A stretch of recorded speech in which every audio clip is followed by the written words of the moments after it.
Yo, salutations à toi famille, en espérant que tu te portes bien. Écoute, moi ça va à merveille. Je suis très content de tomber une fois de plus dans cette nouvelle vidéo. Je sais, ça fait un moment, j'ai fait de shorts, j'ai fait de courtes vidéos, mais celle-ci, elle sera un petit peu longue, je dirais ça.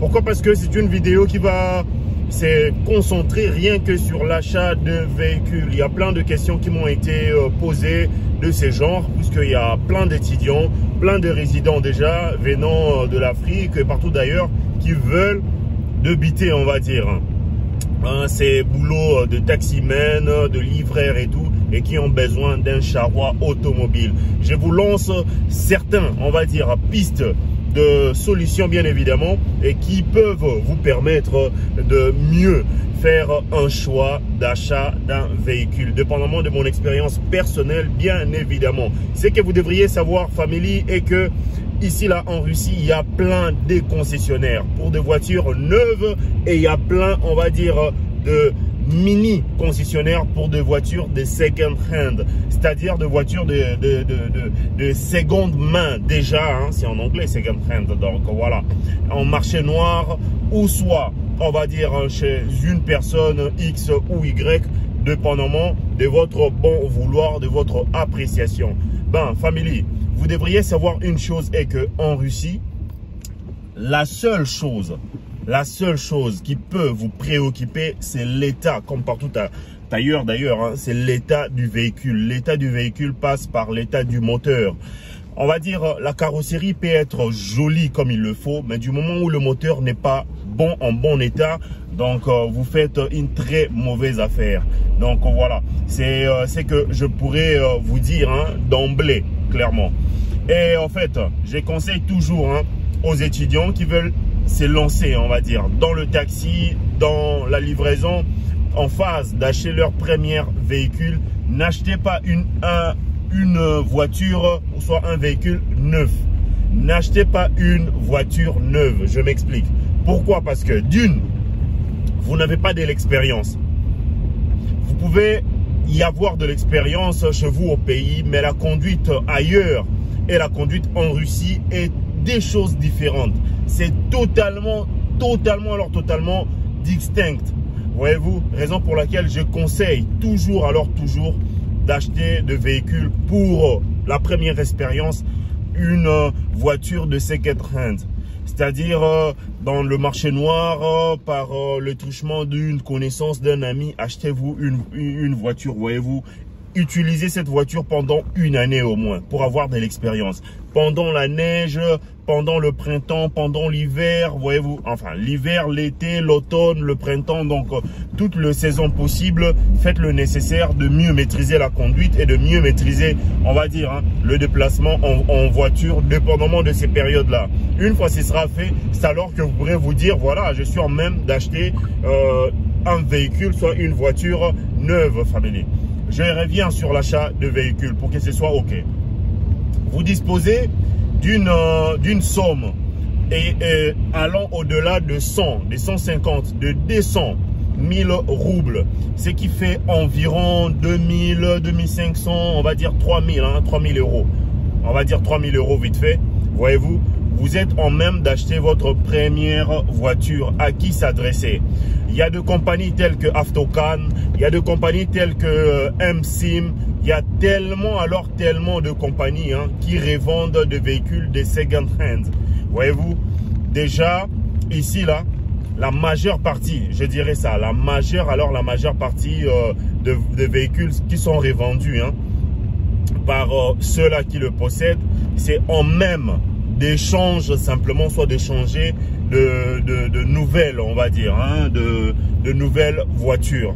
C'est-à-dire une personne utilise sa voiture, son véhicule pendant un certain temps, pendant 2 ans, 3 ans, et qui veut un certain confort, va revendre la voiture par le trading. Le trading, ça se passe comment? Tu détiens la voiture comme moi, je détiens ma voiture et j'ai besoin d'une nouvelle voiture, soit d'une voiture de second hand, mais d'une autre marque ou d'une autre forme, voyez-vous. Je revends en direct ces véhicules et je rajoute quelque chose pour avoir la nouvelle voiture, voyez-vous. Et cette nouvelle, et mon ancienne voiture sera revendue maintenant, hein, genre second hand, voyez-vous. Donc c'est dans ce sens-là. Adressez-vous à MSIM, adressez-vous MSIM, hein, c'est une vente également, on va dire, c'est TTC. Transport Trans Service, Tech Transport Service, donc c'est TTS. Moi, je l'appelle communément MSIM. Hein. Pour ceux-là qui sont disséminés à travers la Russie et qui sont déjà dans le rouage, peuvent facilement se retrouver hein, avec ces abréviations MSIM déjà. Avec Avtocan, ça passe aussi. Voyez-vous, avec Avtocan, vous pouvez vous acheter un véhicule très bien. La première des choses, vous vous rendez chez votre concessionnaire, vous achetez le véhicule normalement. Vous devriez impérativement avoir... on va dire le passeport de la voiture. C'est on va dire le document hein, de la voiture normalement. Vous achetez, peu importe soit l'âge de la voiture, tout sera mentionné. Voyez-vous, tout sera mentionné. Une fois vous achetez votre première voiture normale, vous avez votre passeport du véhicule, le document normal. Vous devriez impérativement vous rendre à l'assurance, à votre assurance, acheter une assurance avant de faire votre carte grise. Pourquoi? Parce que vous aurez bien évidemment les documents de la voiture, qui compris la carte grise, le passeport du véhicule, ainsi que 2-3, on va dire, hein, documents ayant trait à certaines fonctionnalités également hein, de la voiture, bien évidemment. Voyez-vous, au-delà de ça, vous vous rendez chez votre assureur. Si vous n'avez pas d'assureur, il y a Asaga, il y a Reco, il y a tellement plein d'assureurs.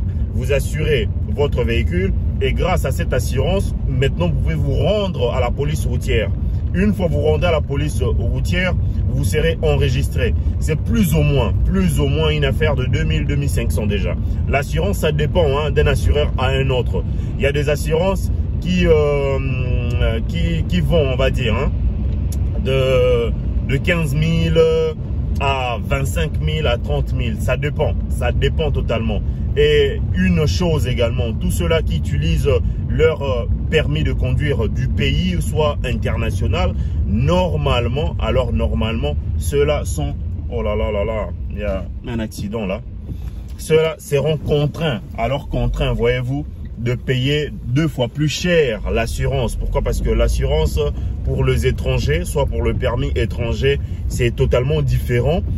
Elle est totalement différente, cette assurance, de ceux-là qui ont le permis russe, clairement. Voyez-vous? Donc, la différence se situe à ces niveaux-là. S'il y a pénombre, n'hésitez surtout pas à me le dire en commentaire. Sinon, c'est aussi simple que ça. Moi, je conseille toujours d'acheter des véhicules.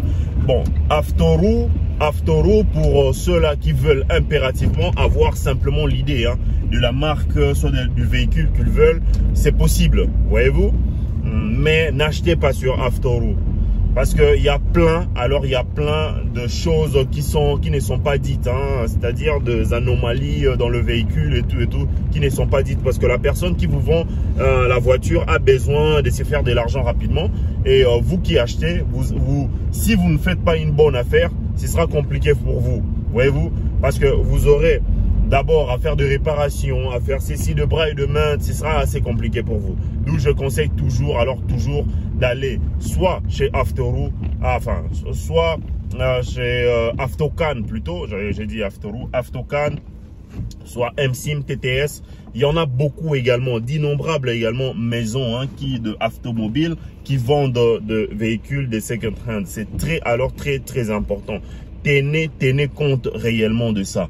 Et si vous n'avez pas d'expérience, rendez-vous avec une personne au moins qui maîtrise, on va dire, la mécanique, un mécanicien. Payez, même s'il faudra payer 2000, payez parce que vous déboursez une affaire de 3000, 2500, 4000, voyez-vous, dollars, c'est pas peu. C'est pas peu de choses. Alors pour dépenser 10 $, 20 $ pour une expertise rapide, c'est aussi simple et c'est carré quoi. Faites-le family, c'est très important. Voyez-vous, donc je vous conseille réellement de le faire et puis ce sera quelque chose de très bien. Donc voilà, s'il y a pénombre, n'hésitez surtout pas à me le dire en commentaire. La simple de choses, je vais revenir rapidement hein, sur tout ce que j'ai dit. Ma première de choses, hein, rendez-vous chez un concessionnaire. N'achetez pas un véhicule par le truchement de. Ouais, il y a une bonne affaire, on va dire, hein, avec l'achat de véhicules hein, auprès de vieilles personnes. Pourquoi? Parce que le vieille personne n'utilise pas comme il le faut le véhicule et ils en prennent soin. Voyez-vous, il y a le contrôle qui sont faits régulièrement, ce qui n'est pas le cas avec le jeune surtout. Bon, auprès de femmes également ça passe. Voyez-vous, c'est aussi une variante. Moi je dirais ça, c'est aussi une variante. Sinon, je vous conseille alors de vous rendre chez un concessionnaire qui font, on va dire, dans le second hand. Faites attention réellement à vous, famille. Donc voilà, la voiture, ça peut représenter quelque chose de bien et c'est aussi un danger. Du moment où le moteur n'est pas bon, du moment où l'état n'est pas bon, vous risquerez, on va dire, de perdre la vie. Et il y a eu des cas comme ça aussi. Donc faites très attention à vous. L'achat de véhicules est effectué. Rendez-vous chez votre assureur. Une fois ce sera bon, rendez-vous chez on va dire la police routière pour faire enregistrer hein, votre carte grise. Et ben il y aura un contrôle de moteur, de pièces on va dire hein, et de numéros marqués dans différentes pièces clairement. Et vous aurez hein, votre plaque d'immatriculation. Ce sera aussi simple que ça. S'il y a pénombre, je ne cesse de me répéter en commentaire, je vous réponds. Portez-vous bien, prenez soin de vous. Ciao.